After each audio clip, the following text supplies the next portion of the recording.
On July 3, 1979, the CIA gave birth to Islamic fundamentalism when President Carter signed a directive of the United States intelligence to provide radical Islamic thinking and arms to Afghan fighters before the Soviet Union invaded. This is documented in a 1998 interview with Zbigniew Brzezinski, Carter's national security advisor. Who killed John O'Neill? Who killed John O'Neill? Who killed John O'Neill?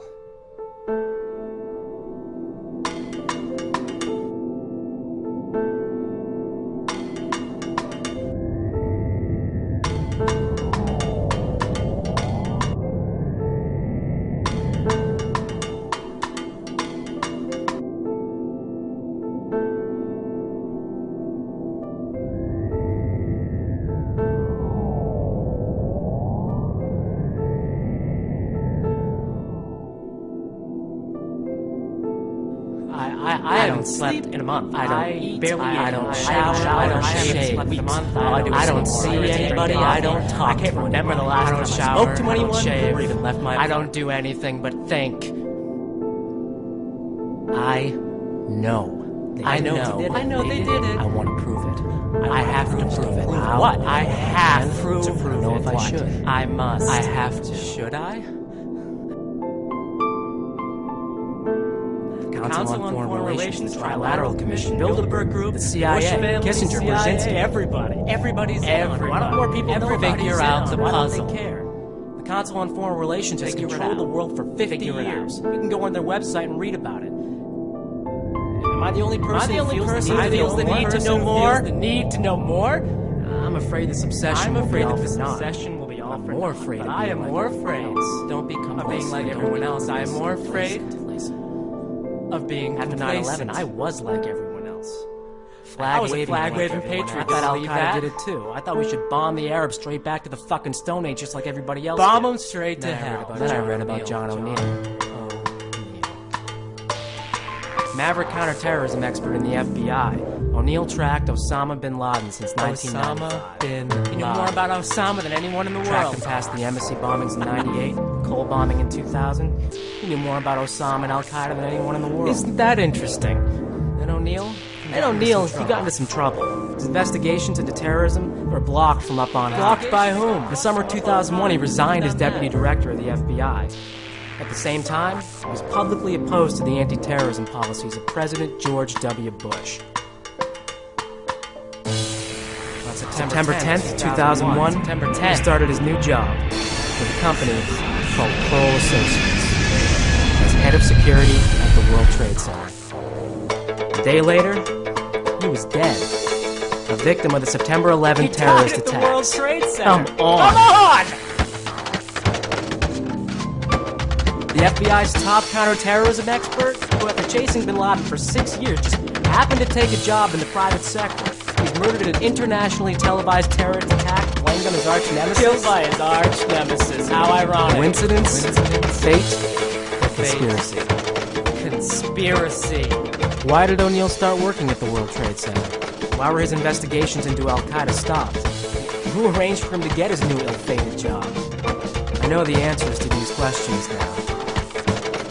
None of them have anything to do with Osama bin Laden.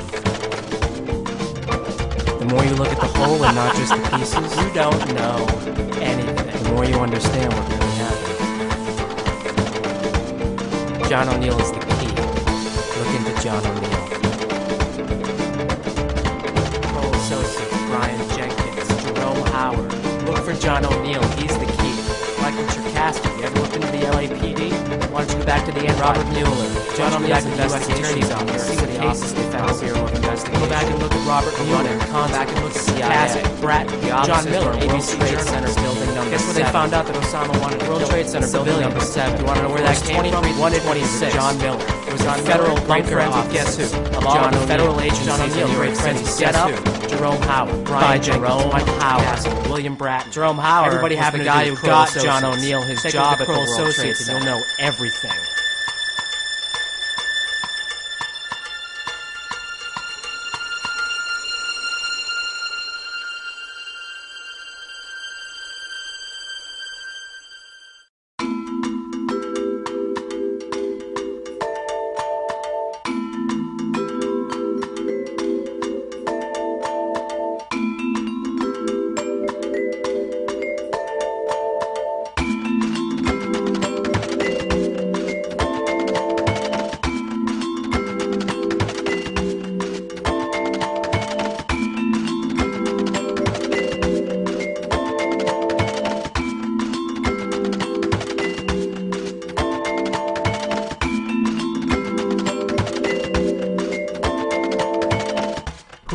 killed John O'Neill? And why?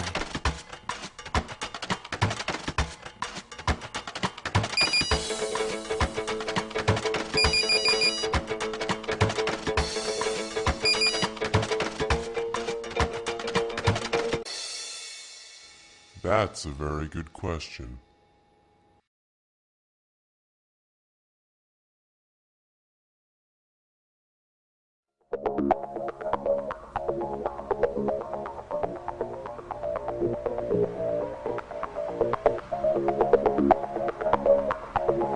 So who did kill John O'Neill?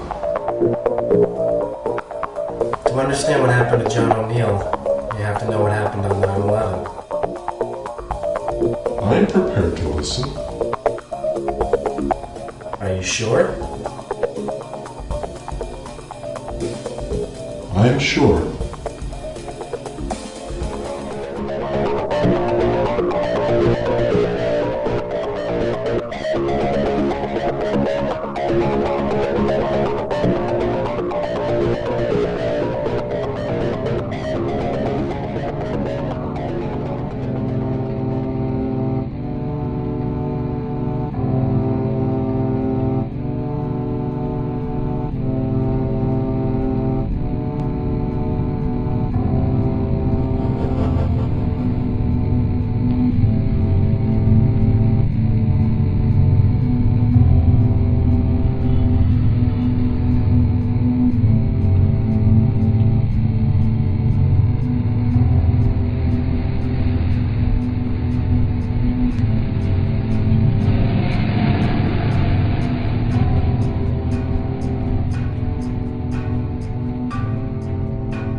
The CIA created Islamic fundamentalism in 1979. It was a way to draw the Soviet Union into a war with Afghanistan.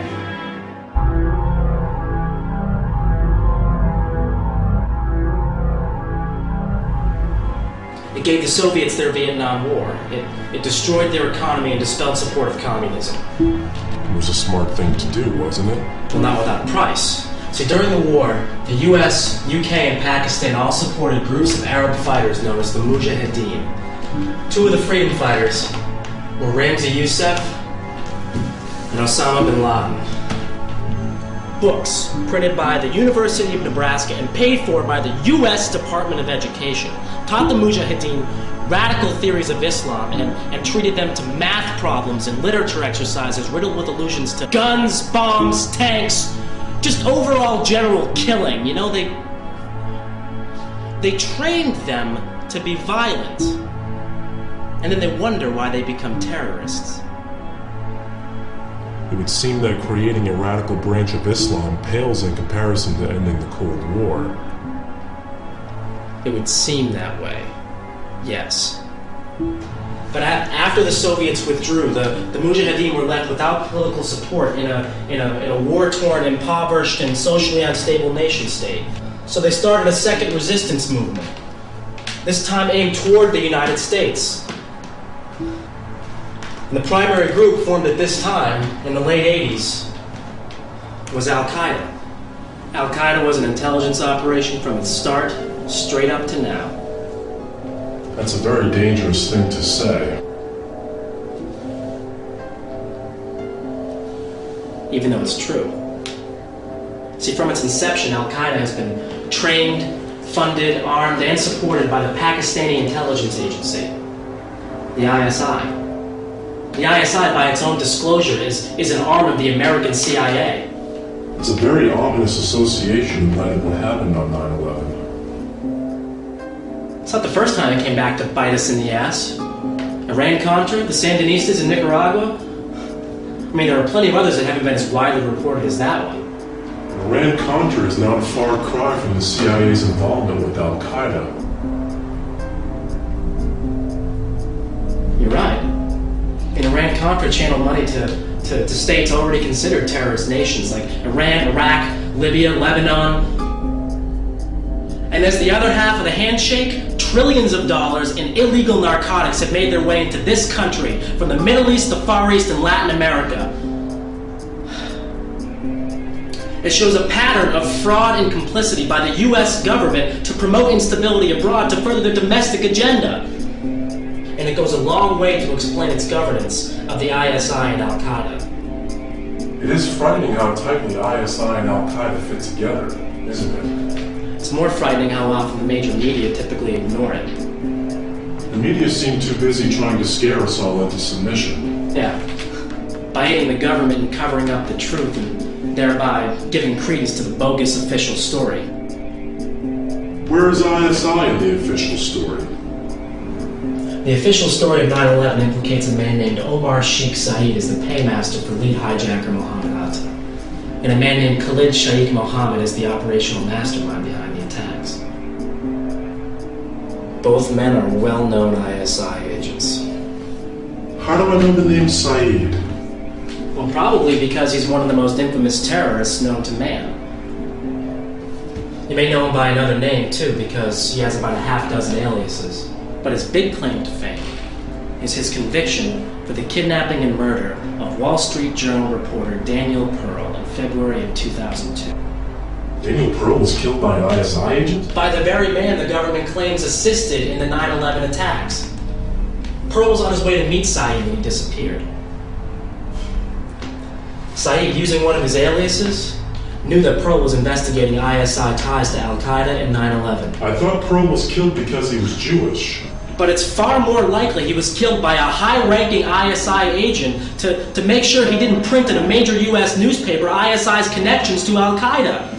Because that in turn would implicate the CIA. Well, think about it.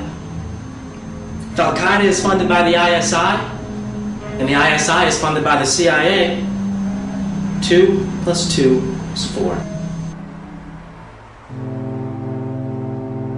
What I am saying is, even though it's virtually impossible to believe the official story of 9/11, on the off chance it is true, the CIA, and therefore this government, is guilty of negligence for continuing to function as a liaison between Pakistan and Al-Qaeda. So no matter what happened, if it was them, if it was us, if it was anybody, the CIA is guilty anyway? It sounds like you just want the CIA to be guilty. He's on to us. He's CIA. Get off the phone. Okay? You are putting this whole thing in jeopardy, man. Okay, you were talking on an open line to someone you don't know, and you were telling him everything. Okay, so just put it in your head. Keep it in your head. Right up here. Just talk to me. Don't talk to him. Talk to me. Sound good? What are you doing here? What I am here to keep you from making a huge mistake, okay? In a post-9/11 world, you cannot trust anybody, especially knowing what you and I know. I understand. Okay, good. I understand that. Hey, wait, no. Okay, no. Okay, you understand. Let's go pack a bag, get your stuff, and let's get out of here. We can still get out of here if we do it. No. What? I'm not going anywhere. Okay. CIA hit squads. Okay, CIA hit squads they're coming up the stairs. Oh, there are plenty of people. Whole hits, AK-47s and black vests. Yes, man, you know they're coming. Black helicopters outside. Oh, they're coming. They're coming. They're gonna take us to an underground bunker somewhere and tie power batteries to our nuts. There is no one coming up here. Oh, God. Oh, God. Oh, God, I told you. I told you you were gonna get us killed, and now you did it. Now you did it. Okay? Shut up. Oh, look at the birds. Oh, there's a conch shell. Oh. So nice. Put a committee wreck in the ocean. Oh. Open up. You're under arrest. Under arrest for what? Yeah, be firm with the CIA. That's real good. For wasting your life with these conspiracy theories instead of contributing something useful to society. Who the hell are you?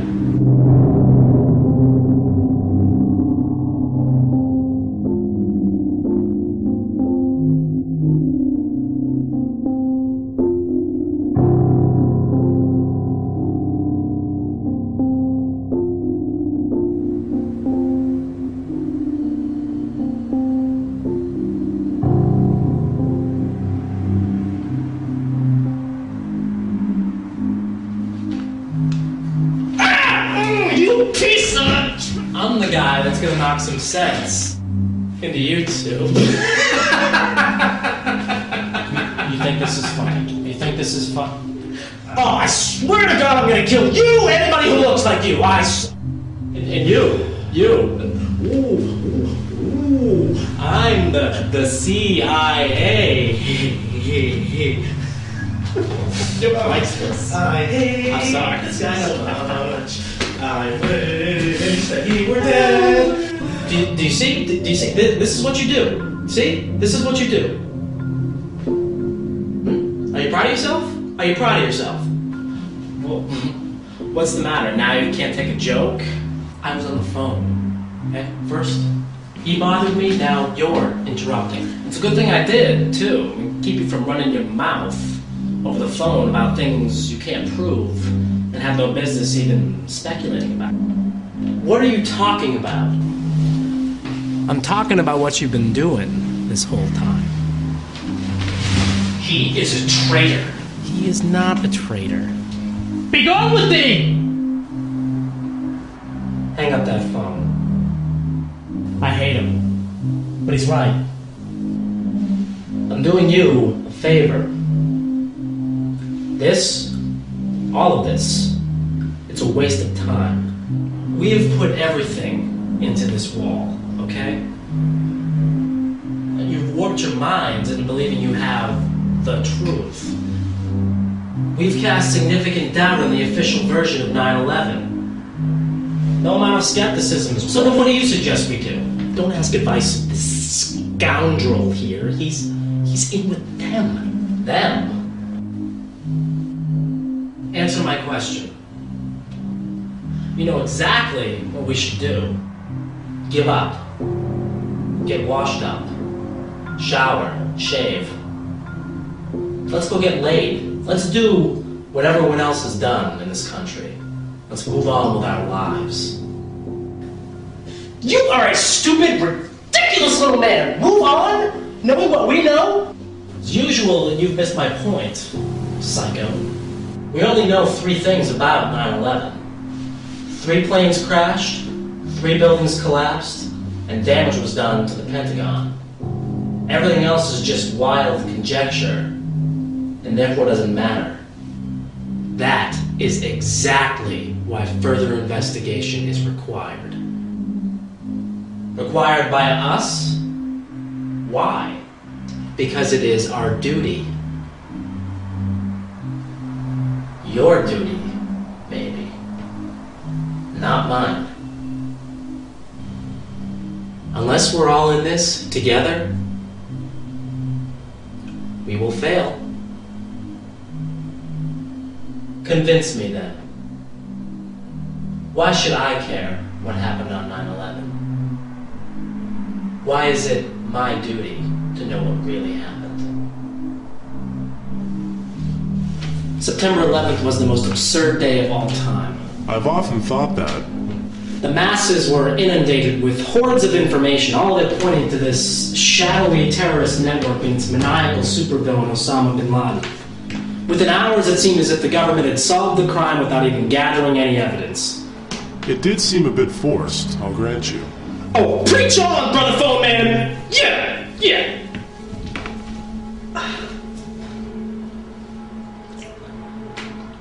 There's so many questions. So few answers. I mean, what caused those buildings to collapse? The official version says the fires from the burning jet fuel caused the collapses of the Twin Towers. But can anybody... Not you. But can anybody prove that? Engineers and scientists have proven it with physics. And other engineers and scientists have proven with physics that that didn't happen. What do you mean?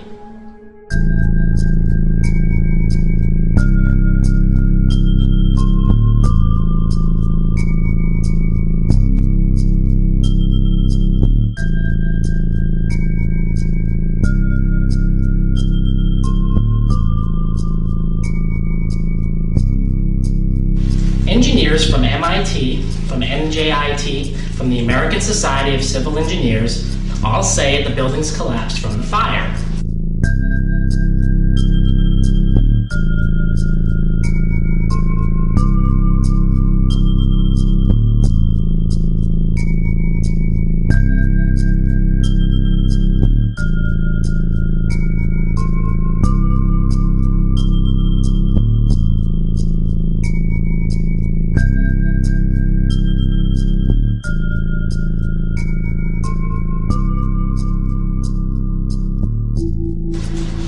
See?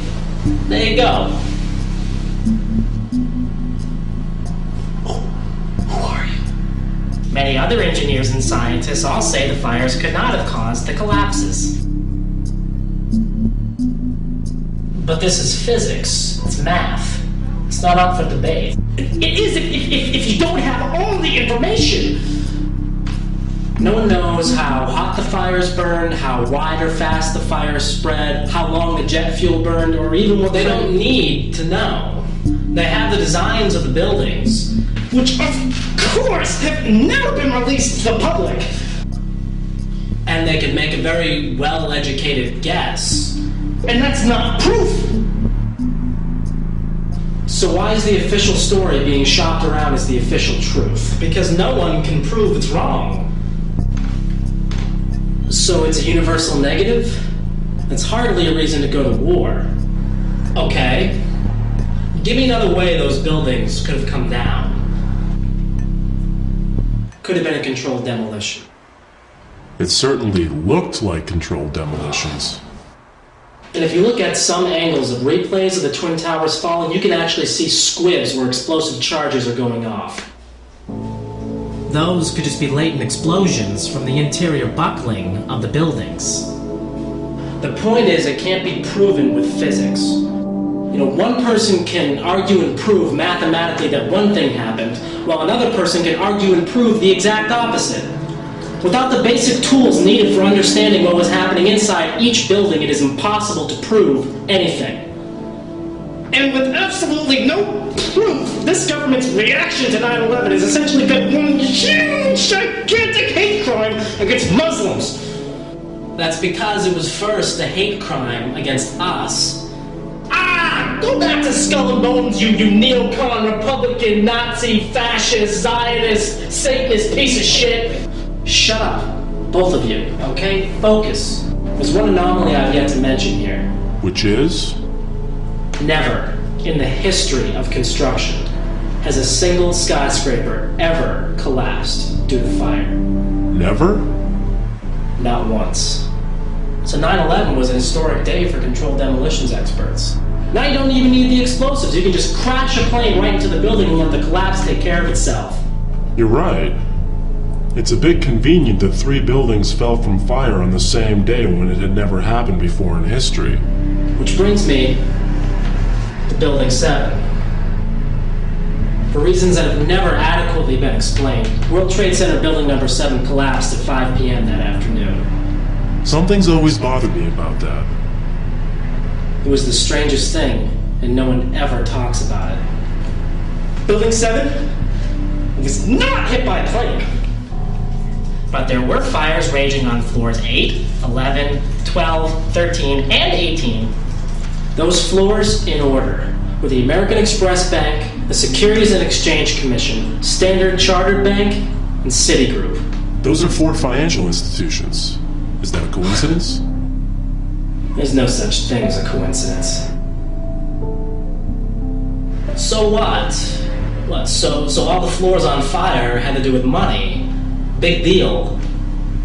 No, that building also had the offices of the Secret Service and the IRS and the clandestine home to the New York branch of the CIA. I mean, imagine what kind of, incriminating evidence went down in those buildings. Incriminating? How?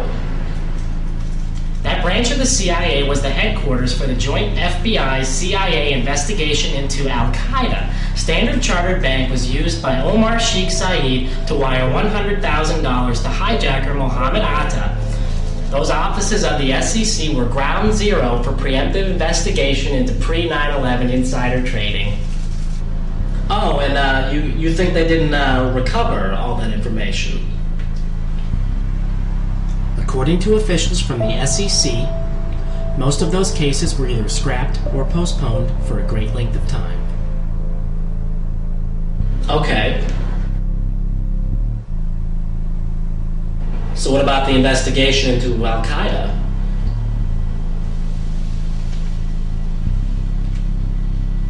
That was being headed by FBI agent John O'Neill.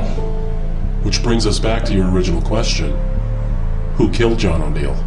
And why?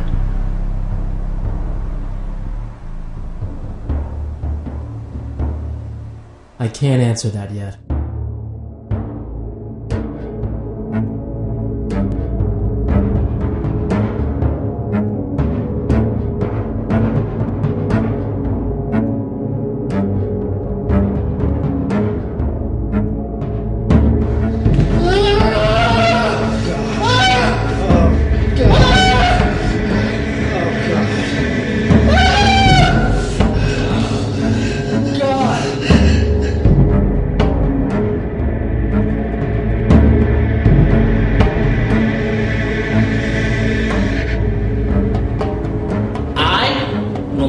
Let you destroy all of this.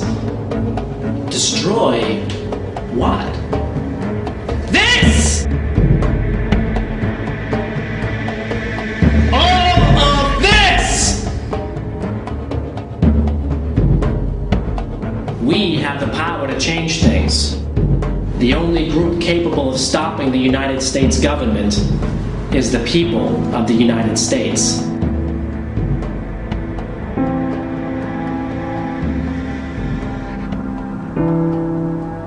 There are several reasons 9/11 was allowed to happen. Allowed to happen by whom? By our government. Why would the United States government allow the 9/11 attacks to occur? It is the oldest trick in the book.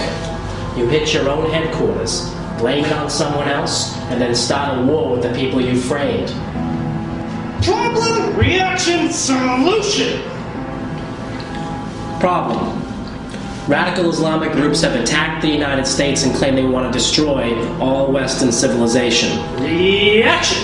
War must be waged against those you have framed, and security must be expanded at home. Solution? No more terrorist attacks. Very informative. I can play along too. I can. Wait, I've got one. Wait. Problem. You're both pissing me off. Reaction. I hate you. Solution. Go fuck yourselves. This wasn't the first time it happened. Give me an example.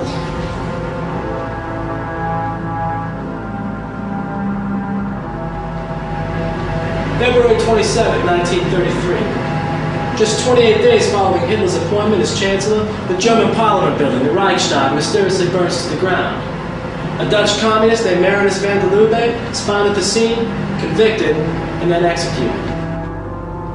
Because of this, the Nazi Party, trumpeting for a war with the Soviets, gained significant power in the next national election. And at the same time, Hitler scales back civil liberties at home in response to a national emergency. And as of March 24th, 1933, through the law for terminating the suffering of people and nation, Hitler has consolidated total power in Germany. It took just 1 month for the Nazis to gain total control over Germany. And it sounds frighteningly similar to what happened here on 9/11, 68 years later. Except that you can't prove Hitler burned the Reichstag building any more than you can prove the US government planned 9/11.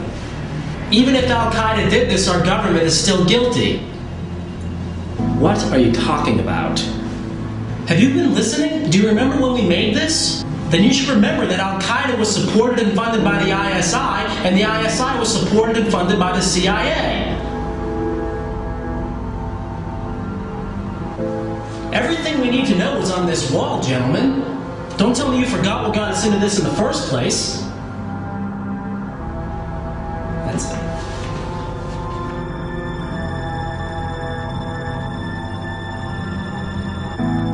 If we are going to do anything, we all have to be clear on every single detail on this wall.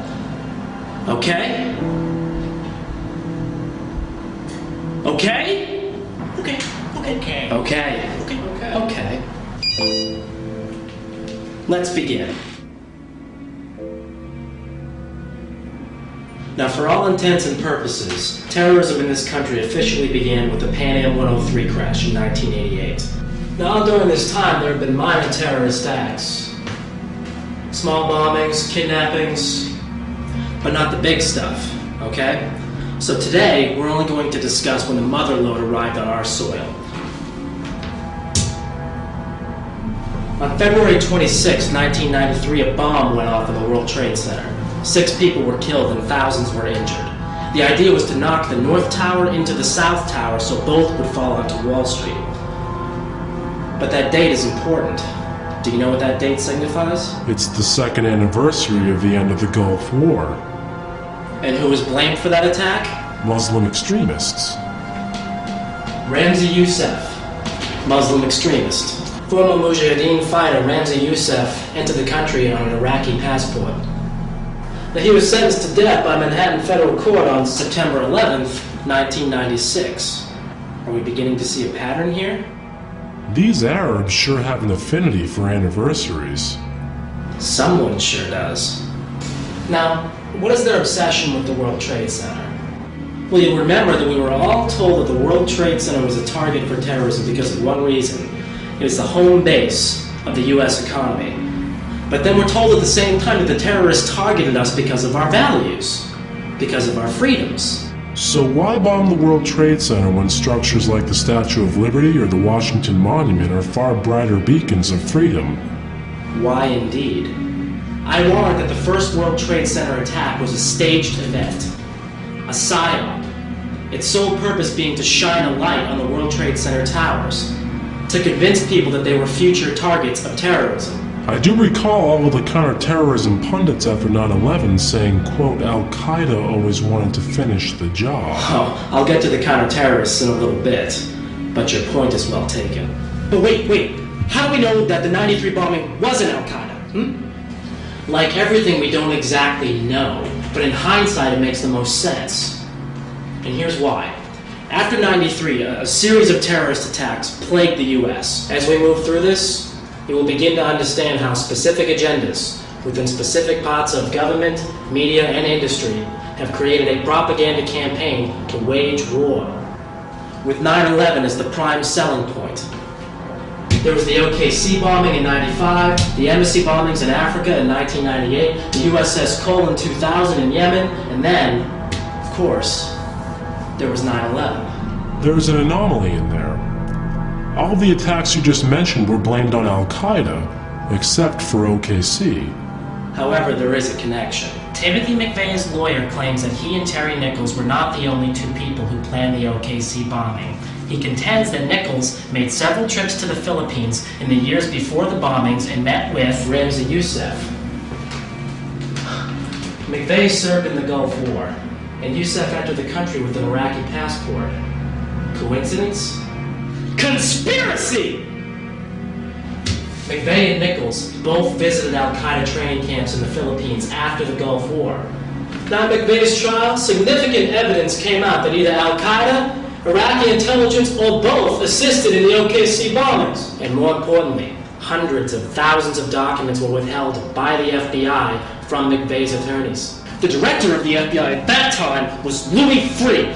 Now, no one knows what these documents contain, but they very well could have had evidence that McVeigh, Nichols, and other conspirators planned the OKC bombing. See, that doesn't make any sense. Why wouldn't the government want to blame al-Qaeda for OKC? Because it wasn't 9/11. Neither was the first World Trade Center bombing. You have to realize that the planning for 9/11 was years in advance, maybe even decades. All the terrorist activity leading up to it, they're just little side notes, little warnings of what was to come. So OKC is part of a larger plan. Exactly. All part of the same PSYOP. What's a PSYOP? A PSYOP is a clandestine intelligence operation. Okay, they are used to shift people's perceptions to a predefined agenda. PSYOPs are used in conjunction with more overt actions called military ops. So PSYOPs are conducted by taking an already established belief and then creating something false around that to take advantage of it. So you can see how easily a PSYOP could have been created surrounding 9/11. You begin by teaching Muslims a new version of Islam, full of violence and extremist beliefs. This sets up one part of the PSYOP, the patsies. Then, over the years, you slowly mold the patsies into a fully functioning military operation. Guns, bombs, tanks, the works.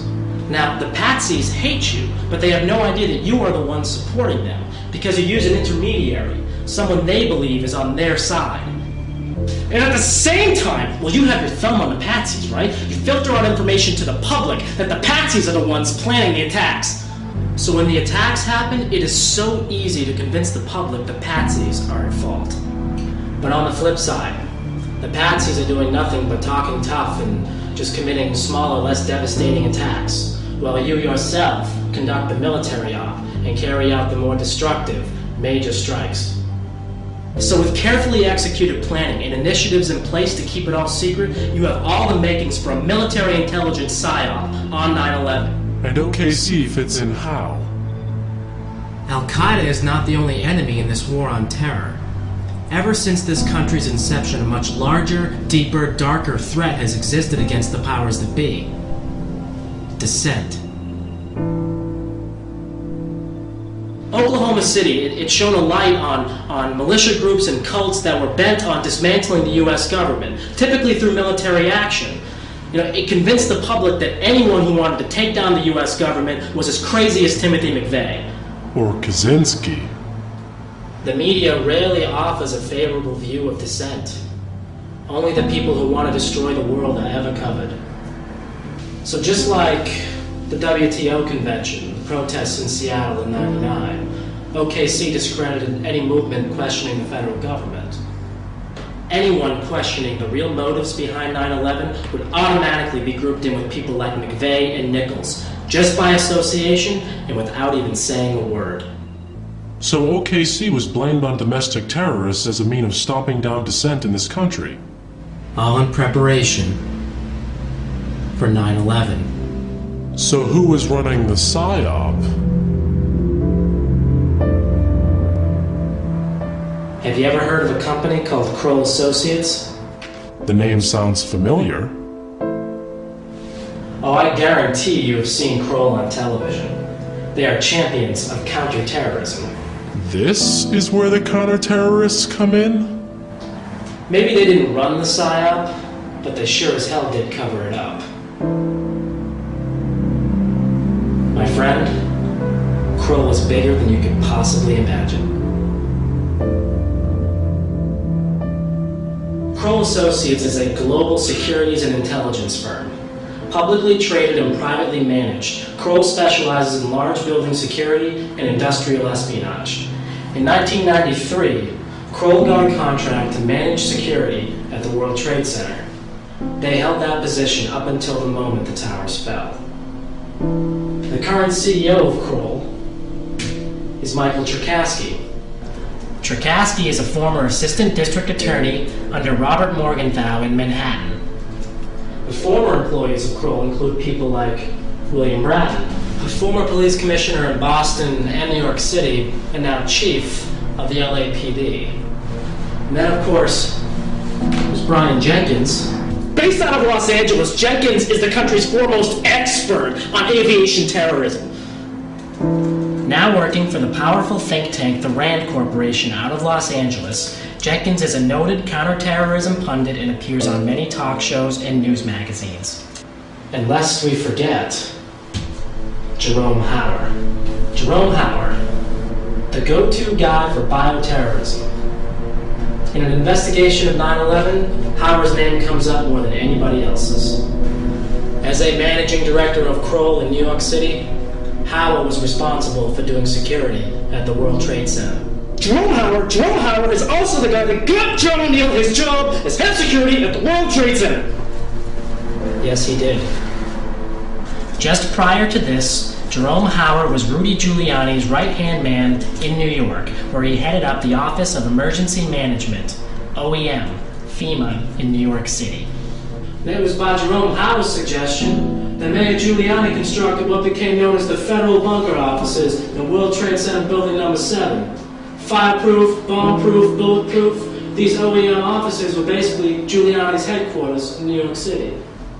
Until WTC-7 collapsed on 9/11.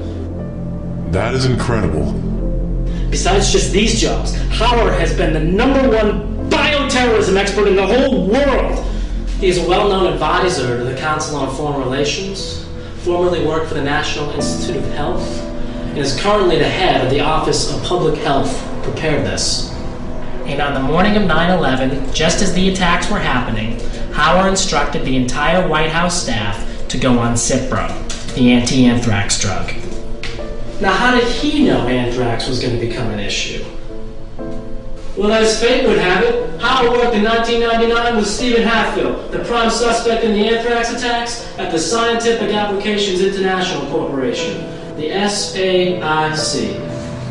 This company, the SAIC, was awarded a huge biodefense contract after 9/11. Hatfield, a well-known friend of Jerome Hauer, was working on the military-grade anthrax program at U.S. AMRID, Fort Detrick, Maryland. And Battelle. Don't forget Battelle. A chemicals company with long-standing ties to the CIA. Hauer was well aware of the U.S. AMRID project in Maryland. So is Hauer CIA? Kroll is CIA! Come on! We don't know that. Oh, yes we do. Yes we do. I mean, they're intelligence, not just gonna come right out and say it. But you know what they do. You know what they do. Oh, you know it. They are private intelligence! A managing director there has said, quote, Kroll is like a private CIA. He knows what's going on. He knows what's going on. And there are other companies like Kroll as well. There's T&M Protection, run by Robert Tucker. Tucker met with O'Neill and Hauer the night before 9/11. They had drinks at Elaine's. There's Strang Hayes Consulting. There's Wackenhut Corporation. Then there's CTC International. The Cohen Group. And then there's Strategic, formerly called Securicom. Strategic also had a contract to do security at the World Trade Center. Securicom also had security contracts with Dulles International Airport and United Airlines. And remember, United had 2 planes crash on 9/11. And one of those planes came from Dulles. Now, an interesting note about Securicom is that from 1993 to 2000, one of its principal shareholders was a man by the name of Marvin Bush! Marvin Bush. Marvin Bush. The president's younger brother. That's an interesting connection. But not necessarily indicative of anything. It's 6 degrees of separation. Bushy jumping brother doing security at the World Trade Center is something that needs to be seriously investigated! By that rationale, we could have known a guy who knew a guy who worked with a guy who stood in the same street corner as Jerome Hauer, and therefore we're guilty. We are saying it's guilt by association, which maybe we shouldn't do. You can't discount Kroll's connection to all of this! No, I can't. And I won't. Now, Kroll has been involved in a host of shady operations. In 1991, the Kuwaiti government hired Kroll to investigate Saddam Hussein's finances. In 2002, Kroll was given the massive responsibility of reorganizing Enron. Through 97 and 98, Kroll oversaw the elections of the Teamsters Union. And just following 9/11, Kroll was tapped by the LAPD to monitor all counterterrorism efforts in Los Angeles. Kroll really gets around.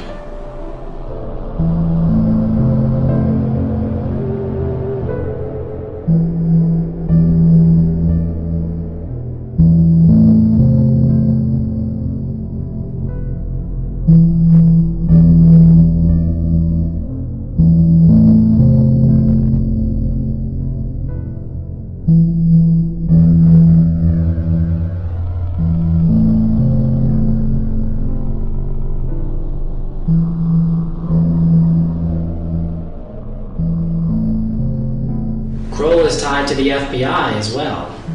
The director of the FBI during Waco and the first World Trade Center bombing was a man by the name of William Sessions. Now, when he left the Bureau, he became a shareholder of Kroll. And the next FBI director was Louis Freeh. And Louis Freeh's top advisor at the Bureau was a guy named James Bucknam. Guess where he works now? He's a managing director of Kroll. Freeh is now a senior vice president at the MBNA Credit Card Corporation. His specific duties include personnel and security. Next to Enron, MBNA was the largest campaign contributor to George W. Bush in 2000. One of Freeh's deputy directors was James K. Kallstrom. With a K. At the time of 9/11, Kallstrom was head of New York State's Office of Public Security. And he also works at MBNA with Louis Freeh. And both Freeh and Kallstrom are well-known friends of Jerome Hauer. Now, it has been rumored that MBNA was one of the companies heavily involved in pre-9/11 insider trading, which would have been investigated by the SEC in New York City, but all those records went down In World Trade Center 7. You want to know what really gets me? I'll tell you what really gets me. How all these guys, how did Cherkasky and Jenkins and Bratton and Howard, just how the hell did they become terrorism pundits, huh? I mean, they draw themselves out on TV all the goddamn time saying Al-Qaeda this and terrorist threat that, and from our research and blah, blah, blah. Just where the hell did they get all their information? I hate to say it, but he's right.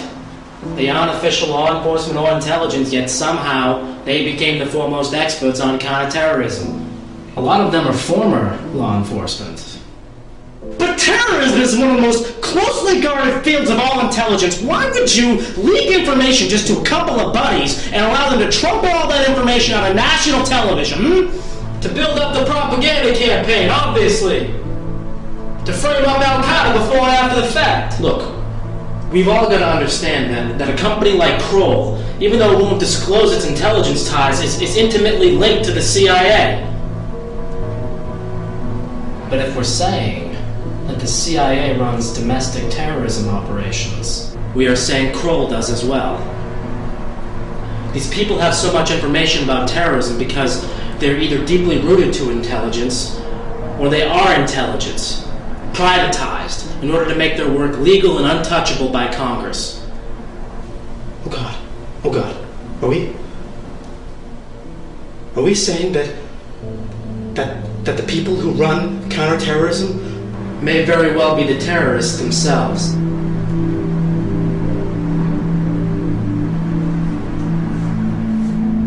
Look, it's no coincidence that Kroll did security at those buildings. And it's no secret that Kroll employees have more inside knowledge about terrorism than even the FBI and the CIA do. They are inexplicably in a position to get inside information, even from people like John O'Neill. Then they come out and they warn the country, or they tell everybody how the whole terrorist outfit works. They are well-placed operatives working a specific agenda to frame the patsies. And what do they say? To frame someone, you have to know the real details of the crime? Kroll is our suspect number one. No one had more means, motive, or opportunity to commit this attack. You can't be serious. What you're saying is suicide.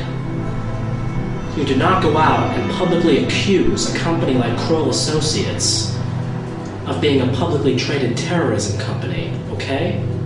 These people profit from insider knowledge of coming terrorist attacks. They don't disclose their credentials or their contacts. They merely claim they are experts from Kroll, and that's supposed to mean they are trustworthy. We need to stick to what we can prove here. All of this is just blatant speculation and can discredit this entire thing. Unless it's true. This is not how you run an investigation. You do not just dream up a hypothesis and then change the evidence to make it come true. You follow your leads. Which led to Kroll! But not to this wild theory. I'm sure that these counter-terrorists are involved somehow. But there is no proof whatsoever that they took part in any of the attacks or even had any foreknowledge. So does that mean we just forget about it? Move on to the next topic? No.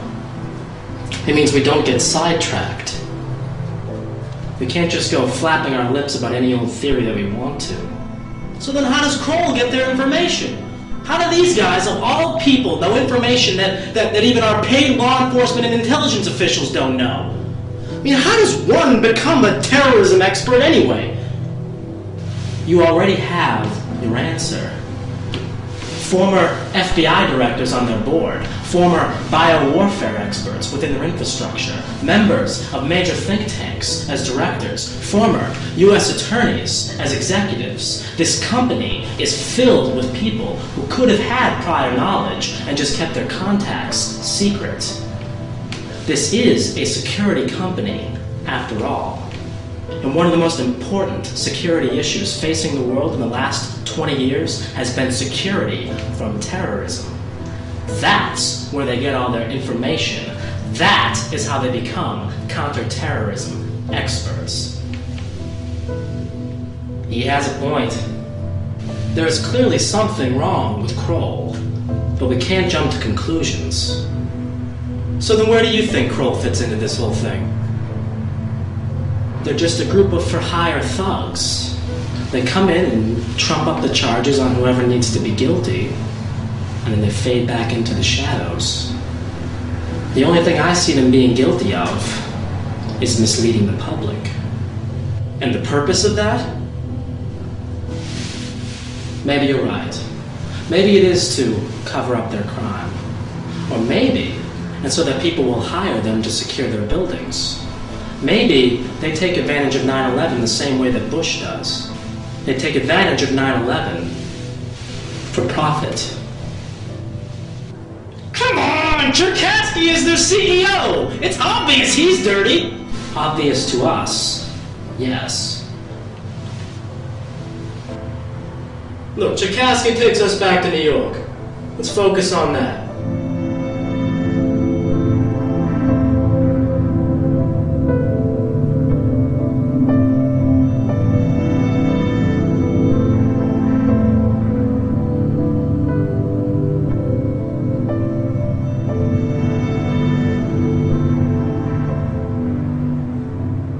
How much do you know about the U.S. Attorney's Office in the Southern District of Manhattan? Not that much, although I'm sure they've been involved with the most high-profile cases in this country's history. Right, and it's time we went through that history. Louis Freeh spent his entire career in law enforcement in New York City before becoming FBI director. And from 1981 to 1991, Freeh worked as a U.S. attorney in the Southern District of New York City. And Rudy Giuliani worked in that same office from 1983 to 1993, just before he became mayor. And do not forget, don't you dare forget, that Cherkasky, the current CEO of Kroll, okay, the Kroll guy, he was in New York too. At the same time, he was doing all the prosecutions too. You know it. Make sure you tell him. But Noriega, Gotti, and the BCCI have one very special thing in common. What's that? They were all key players in the global drug trade. I figured drugs would make their way into this story. Make their way? My friend, drugs are at its core.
What do you know about the global drug trade?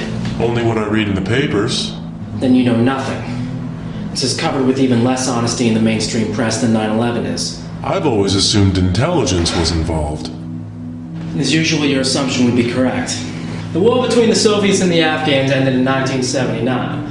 Meanwhile, the drug trade from Latin America was heating up, with significant assistance from the CIA. It started big time with the formation of the Medellin drug cartel in Colombia in 1978. Founded by Carlos Leader, the Ochoa brothers, and Pablo Escobar, the Medellin cartel operated by manufacturing the coca plant into cocaine and shipping it to the U.S. The collaboration began when Leader purchased an island in the Bahamas Where corporate tax and banking laws are extremely lenient. and used that land as a jumping off point to launder the money taken in by the drug sales. The Bahamas is home to thousands of tax-exempt corporations. Including companies owned and managed by American International Group, AIG. The largest insurance company in the world and the sixth largest corporation in the world. One of AIG's companies in the Bahamas is named after a woman called Coral Talavera. And who is she? She's Carlos Leader's wife. She is the head of an AIG branch in San Francisco. I don't understand. Isn't Carlos Leader in prison? Not anymore.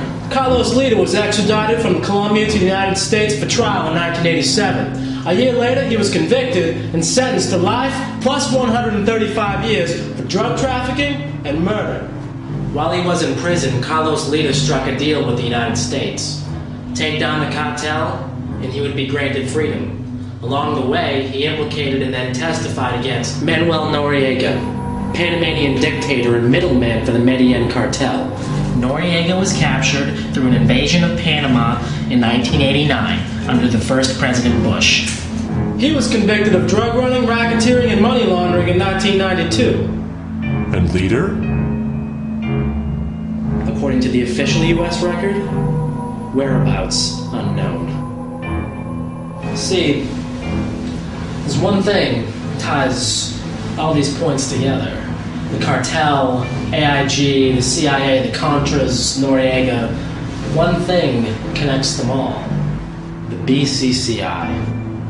The Bank of Credit and Commerce International, or for our discussion today, the granddaddy of all money laundering scams.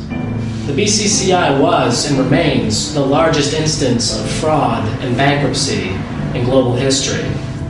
Located out of Abu Dhabi, the BCCI operated without fail throughout the 70s and 80s as a money laundering and investment finance bank.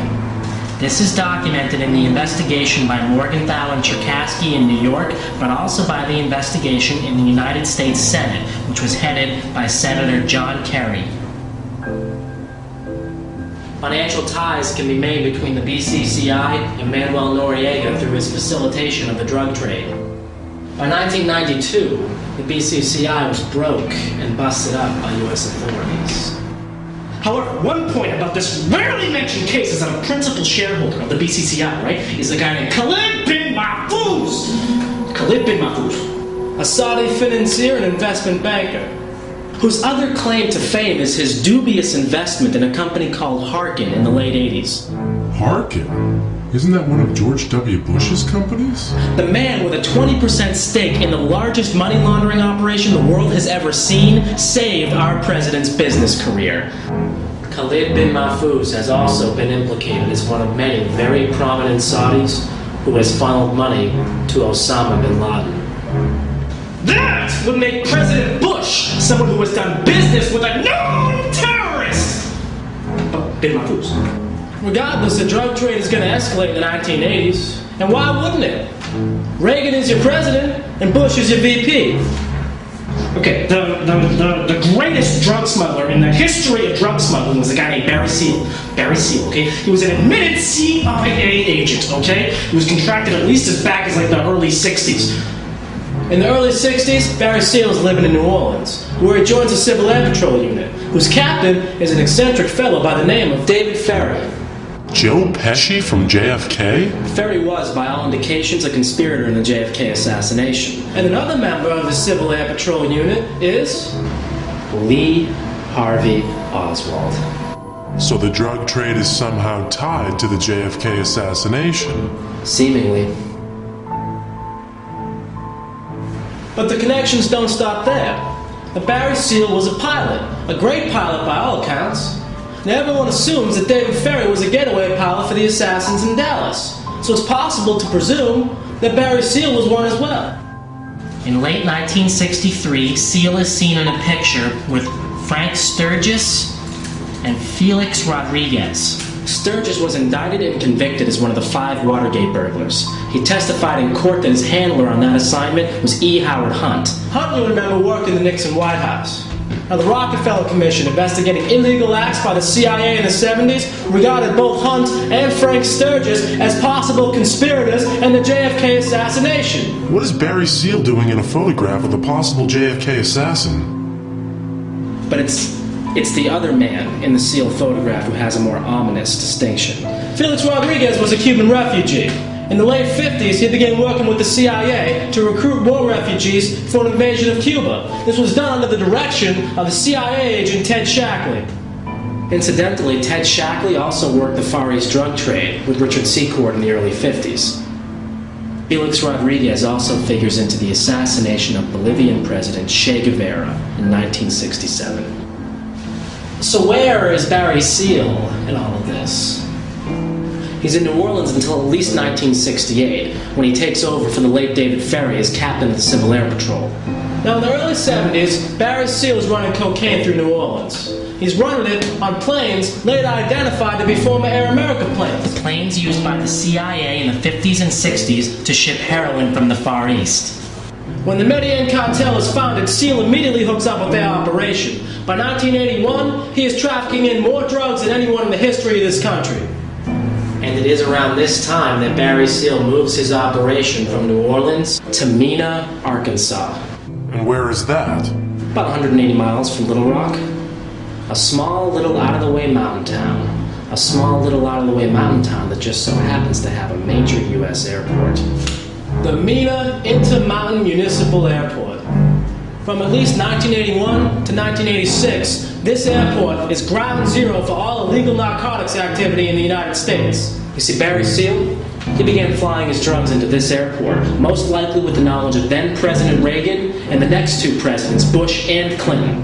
How does he get away with it? He only gets away with it for a little while. It is suspected that Seal traffics in nearly $5 billion worth of cocaine in this 5-year period. The U.S. Attorney in Arkansas at this time, Asa Hutchinson, never opens an investigation, even though FBI informants, MENA employees, and the Arkansas State Police have all told him that this illegal drug trafficking has been occurring. Ironically, Hutchinson went on to head the DEA and is now the Undersecretary for Border Transportation and Security in the Department of Homeland Security. So Seal is virtually untouchable for this period. Even though the FBI and the DEA have all opened up investigations into his operation, he remains a contract agent with the CIA. But with overwhelming evidence of drug trafficking mounting against him, he finally turned states in 1985. He testifies in several trials against Medellin traffickers. And this compromises the entire CIA operation. I mean, Barry Seal isn't only running drugs for the cartel, he's also involved in the drugs for arms trade in Nicaragua. The DEA even places him in a sting to photograph Contras loading cocaine onto an airplane in Nicaragua. And this pisses the CIA off, but good! Seal's next mission is to trick Pablo Escobar and the Ochoa brothers into coming to a neutral third-party country where they will be extradited. I mean, he's about to take down the entire Medellin cartel. But then news of Seal's cooperation with the DEA became leaked in the national media. He has to be called back in midair from his task to meet with the Ochoa brothers and Pablo Escobar. And who is responsible for this press leak? Admittedly, it is none other than Oliver North, the primary figurehead in the Iran-Contra scandal. Barry Seal is later gunned down in Baton Rouge, assassinated by the Medellin cartel. It is rumored that on his dead body is the personal private phone number of George H.W. Bush. The MENA operation, it's already in jeopardy, but it becomes a major problem when one of Seal's former planes is shot down by Sandinistas later on in 1986. The only survivor of the crash is a man named Eugene Hassenfuss, and he claims he is running cocaine for the CIA. The plane can be tracked back to MENA, so for the time being, the MENA operation is close to being exposed. No president has ever spoken directly about the events in Mena, Arkansas. However, Governor Clinton, just when he was rising from obscurity to become president, made his only public comments about the massive drug operation being conducted right in his own backyard. In 1991, Clinton referred to the Arkansas State Police investigation of Mena and the drug trafficking thereof as having linkages to the federal government, and includes all kinds of questions whether he, meaning Seal, had any links to the CIA, and if that backed into the Iran-Contra deal. The war on drugs, it's just a war against the inner cities. The wealthy line their pockets with all the illegal drug money, drugs that they bring into the country themselves, and they peddle it off to the poor people in the ghettos. In the 1980s, the number of Americans in prisons doubled from 500,000 to 1 million. Most of these convicts are drug offenders. And from 85 to 88 alone, prosecutions for white drug offenders dropped 15%, while it rose 88% for blacks. Even though it is estimated at this time that 80% of all drug users are white. Now, ironically, one of the security companies linked to the CIA, Wagon Hut Corporation, owns and maintains its own private prisons here in the U.S. It is another form of government-sponsored terrorism. Poverty, violence, death, these all stem from drug abuse. Think about prohibition. The government lifted the ban on alcohol because the social ills of alcohol abuse weren't nearly as bad as the violence that came along with the criminal importation of alcohol. So why not legalize all drugs? Surely there would be more drug addiction, more drug-related death, but there would be far less violence associated with the illegal sale of narcotics. And which is the lesser of two evils? The CIA has destroyed the inner cities of this country, destroyed millions of lives at a profit. I'll give you one guess as to the primary bank used for laundering the money from the global drug trade. The BCCI.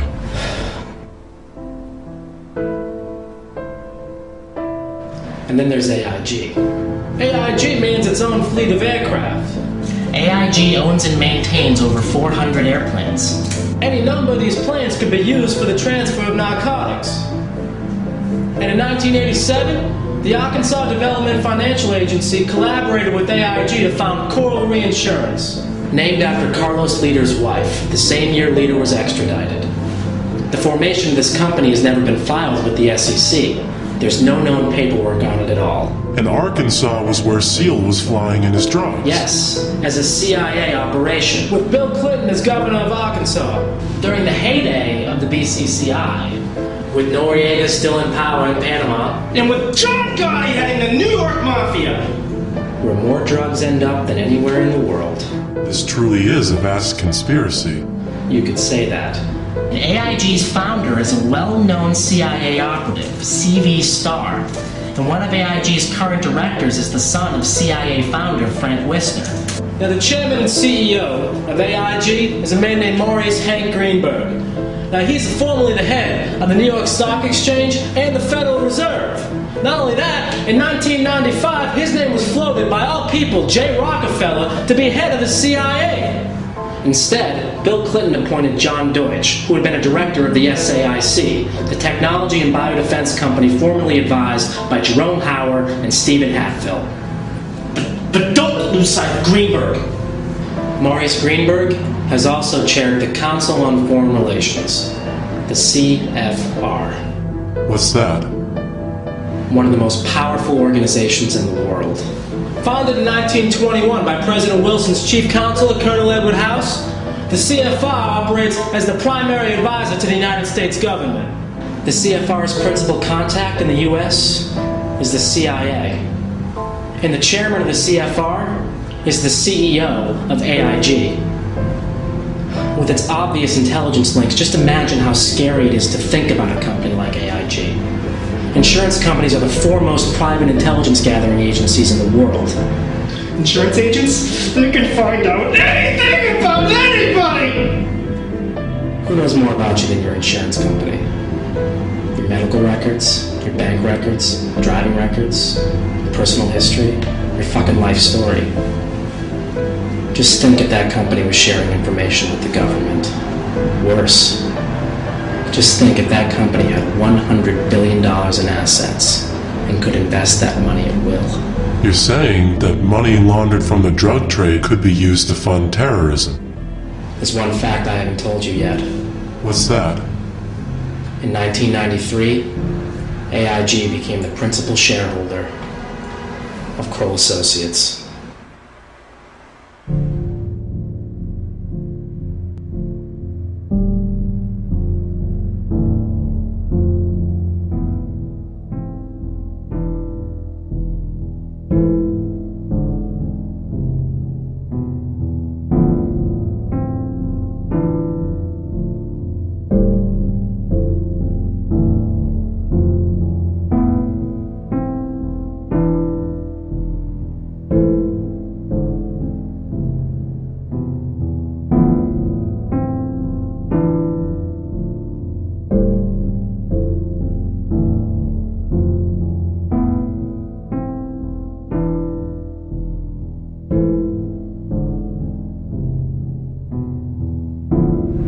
I don't want to break up the beauty of our collective silence here, but I don't know about any of you.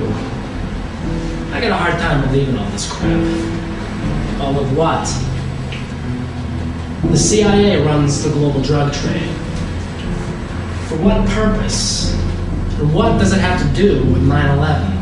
70% of the world's opium is produced in Afghanistan. Think about that for a second. The CIA has run heroin and cocaine for 50 years. They had a military presence in Afghanistan in the 80s, and they created the Mujahideen. And you think all that is related? After the fall of the CIA in the 70s, and with the near disastrous Iran-Contra and MENA exposures, the intelligence community it had to realize that its facilitation of the drug trade, if revealed to the public, could prove fatal to any and all future endeavors.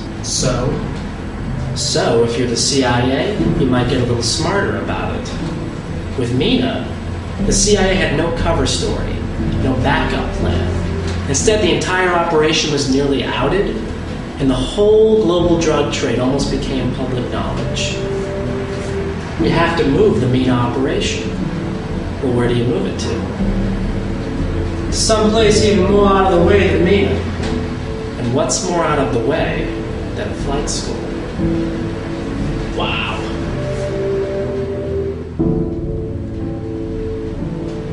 Where did Mohammed Atta get his flight training? Hoffman Aviation School in Venice, Florida. There are over 200 flight schools in Florida. Why did the hijackers just happen to choose Huffman? Huffman Aviation is authorized by the INS to issue these very popular vocational student visas to foreigners. These allow people to enter the country legally and without much paperwork. Mohammed Atta had one of these visas. Guess who gave it to him? It's Rudy Deckers, CEO of Huffman Aviation.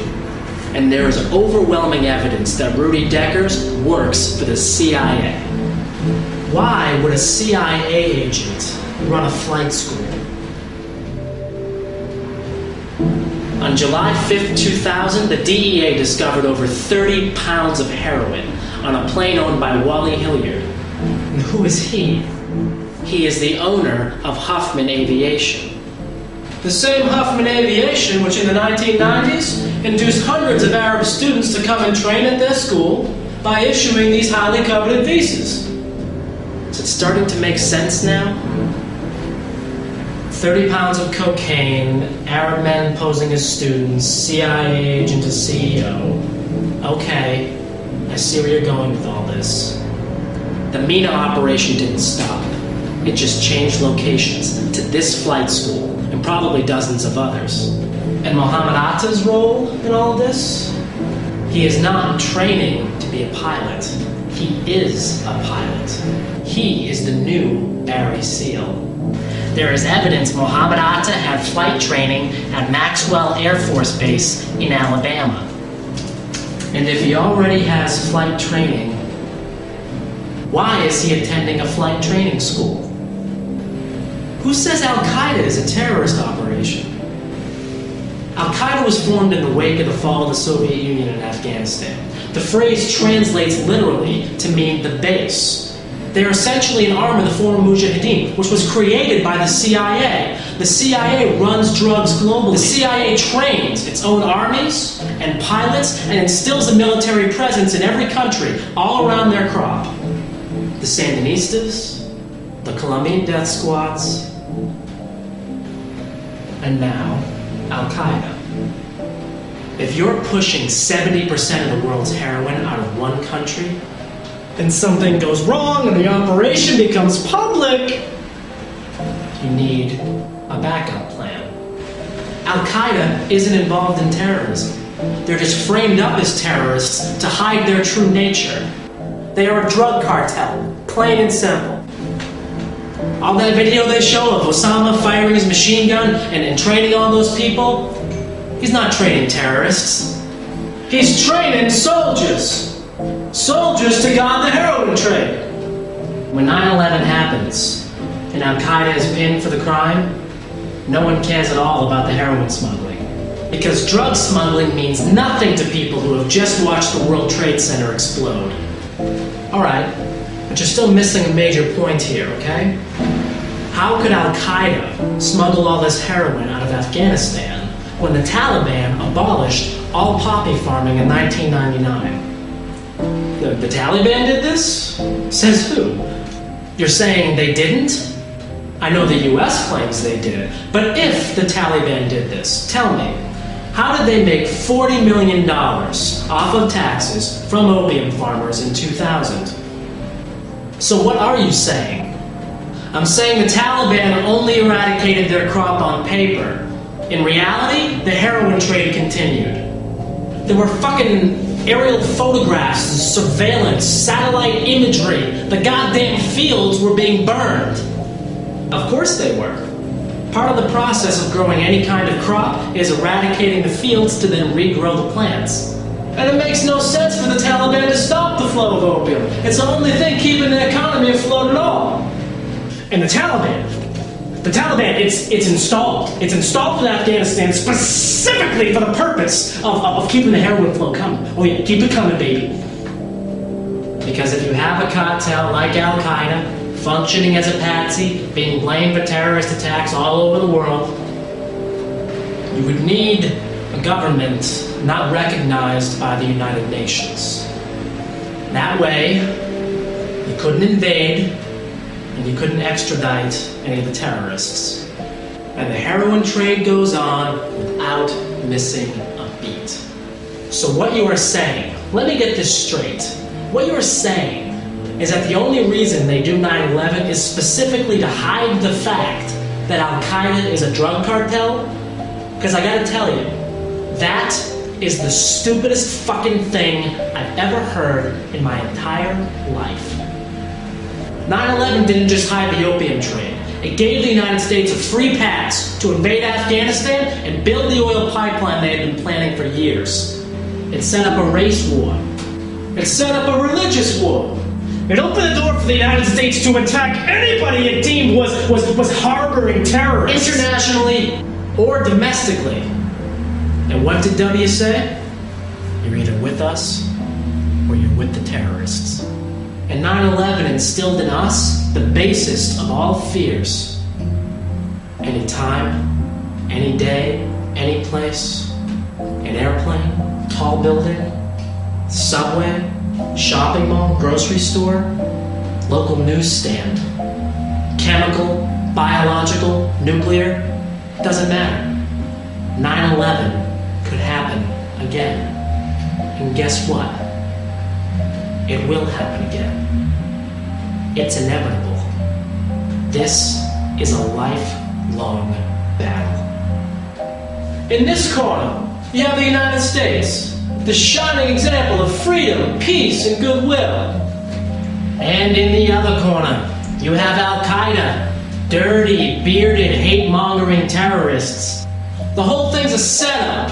It's a show. It's theater. It distracts all of us from what's really going on. The systematic destruction of national sovereignty all across the world. That is preposterous. What's easier to believe? When Al-Qaeda is a vicious terrorist organization bent on annihilating all freedom and peace in the world?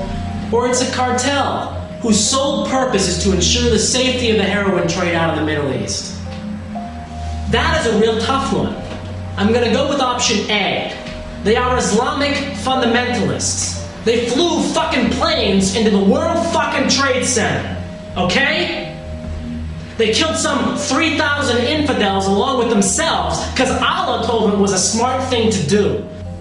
If I were to tell you that a man habitually does cocaine, frequents strip clubs and escort services, would you believe he were A, a drug runner, or B, an Islamic fundamentalist? That's obvious. What is your fucking point?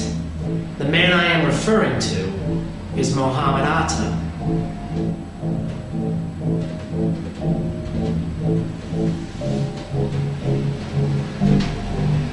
Mohammed Atta did cocaine.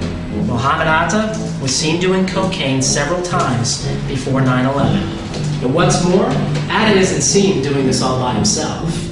Often, Rudy Deckers is with him, the guy who runs the flight school.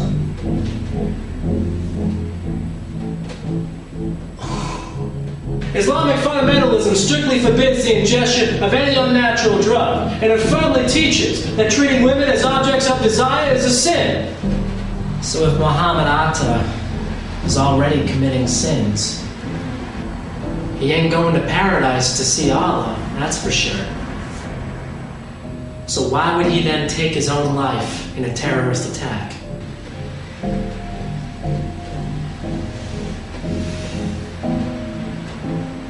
If you can conclude that Mohammed Atta did not fly one of those planes into the World Trade Center, then you must conclude something else happened on 9/11.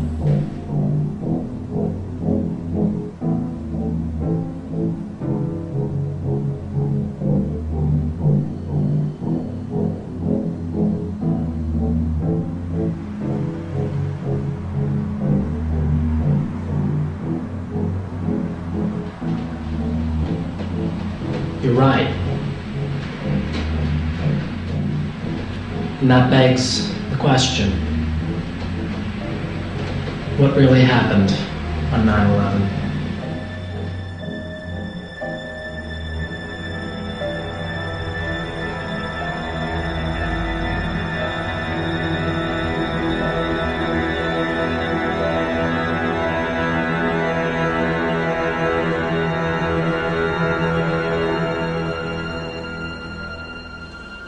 and drugs are the biggest businesses in the world. They are tools to amass the greatest fear and exercise the mightiest control. Control over the mind. They waved the flag of war, proposing to wield the ultimate power in places afar, using 9/11 as a fucking bargaining chip. Support this war, or you're gonna get attacked again. Bow down on constitutional security measures, otherwise the guy sitting next to you, he might blow you up.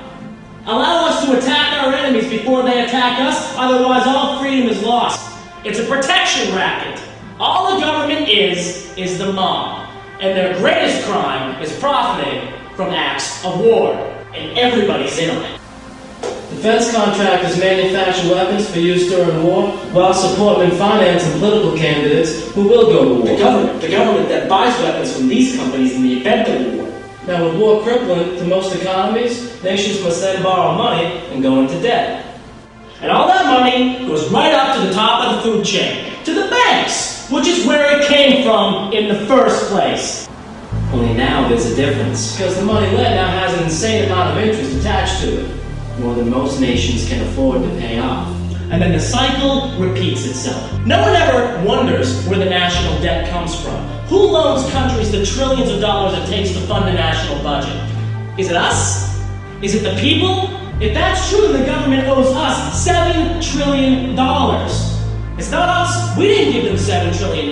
There are only 250 billion Federal Reserve notes in circulation. Where the fuck does all this money come from? From banks, from private multinational institutions that can exert immense power from behind the scenes. The kind of clout gained from having every person, state, province, and nation in debt to you.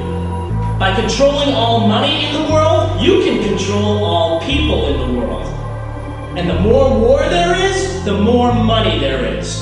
Boeing, Raytheon, Lockheed Martin, the SAIC, Carlyle Group, the list goes on. Every single one of these companies makes its living off of the misery of others, and to them, it's just business as usual. These companies even arm our enemies before we fight them.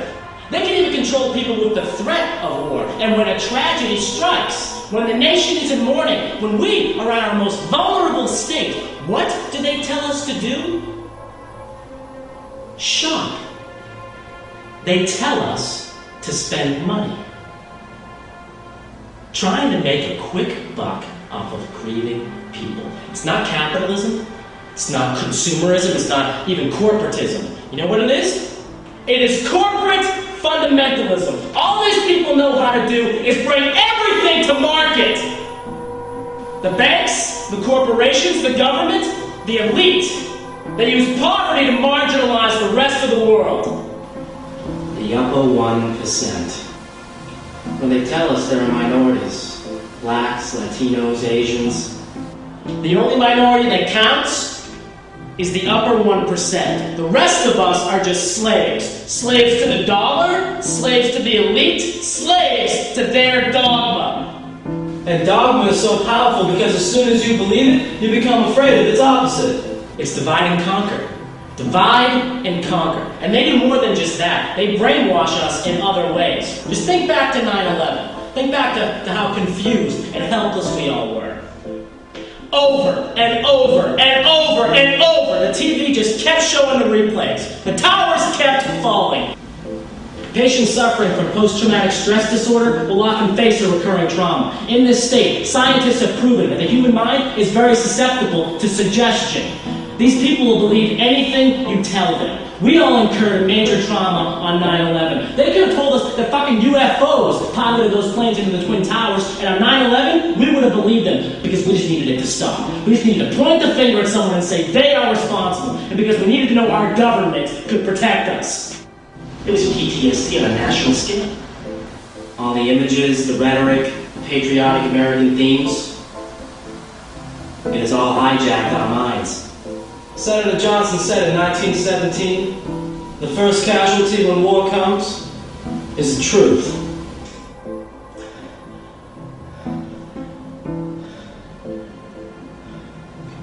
And what are we going to do about that?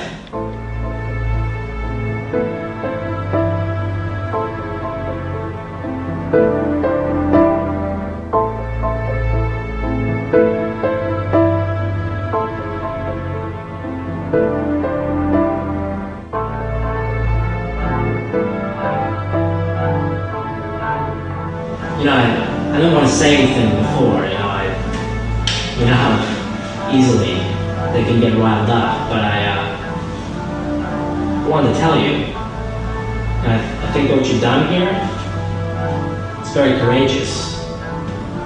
You do, yes, I do. I mean, you've challenged something which has already become official history. And you've done all your research. You've gotten all your facts straight. I mean, you've done something here which could persuade nearly anyone 9/11 was an inside job. But it's not enough. You've got to understand something. I believe everything you've said here. I do. But there's not a damn thing you can do to stop it. You are just one man. You're fighting a machine that has been running almost on autopilot for thousands of years. How do you plan on killing it? People will believe. People want to believe. That doesn't mean they will. We've got to make them believe. But what do you propose to do? And do you plan to revolt? How do you plan on doing that? We must do something. I agree. But what? There are plenty of things we could do. Like what? From what I understand, and you've done a pretty good job of hammering this home, the beast has been alive forever. No one's been able to stop it so far. What makes you think you are the one who will succeed?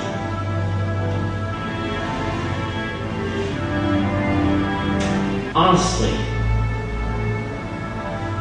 what do you suggest? Vote? Vote Democrat? Any Democrat? Don't vote at all? Support a third party? Protest? Well, how? A petition the government? Write your congressman? Form an assembly outside the Capitol? Rally the troops? Tell your friends? Support a conspiracy theory? Any conspiracy theory, so long as it proves your point? Well, what then? What do people do? Shout to the heavens? March on Washington? Armed insurrection? To the death? Give me liberty or give me death! You're serious, aren't you? You're willing to die for this. Well, guess what? You might just get your wish. What do you mean? Take a look at yourself. You haven't slept or eaten in months. You're weak, disoriented, exhausted. What the fuck did you think was gonna happen? It was only a matter of time. But for what? You still don't get it. You are going to die. And if you don't do something about that right now, all of this will be for naught.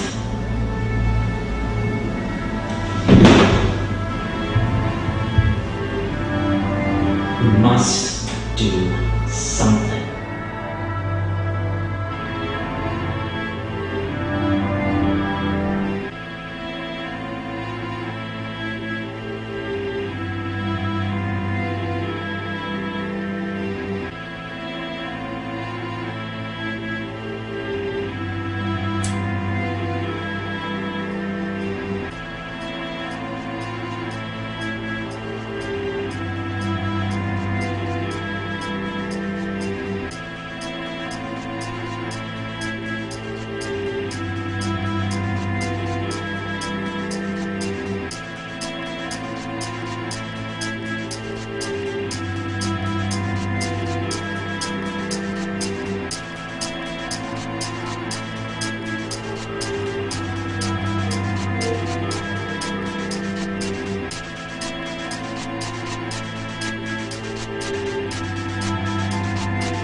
So, you really want to know what happened on 9/11?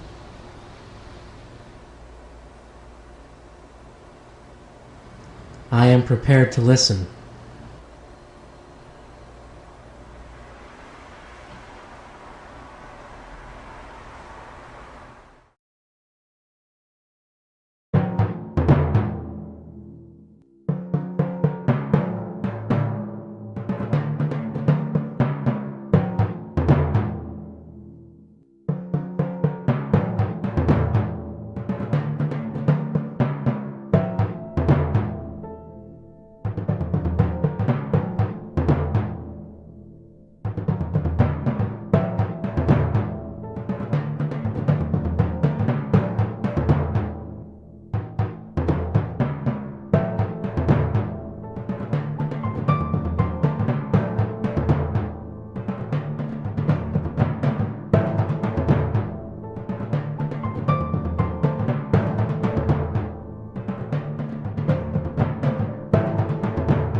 Guns, bombs, tanks, just overall general killing. They're gonna take us to an underground bunker somewhere and tie power batteries to our nuts. Ooh, I'm the CIA. Had any links to the CIA? And if that backed into the Iran-Contra deal? He has a point. He's training soldiers. Soldiers to guard the heroin trade.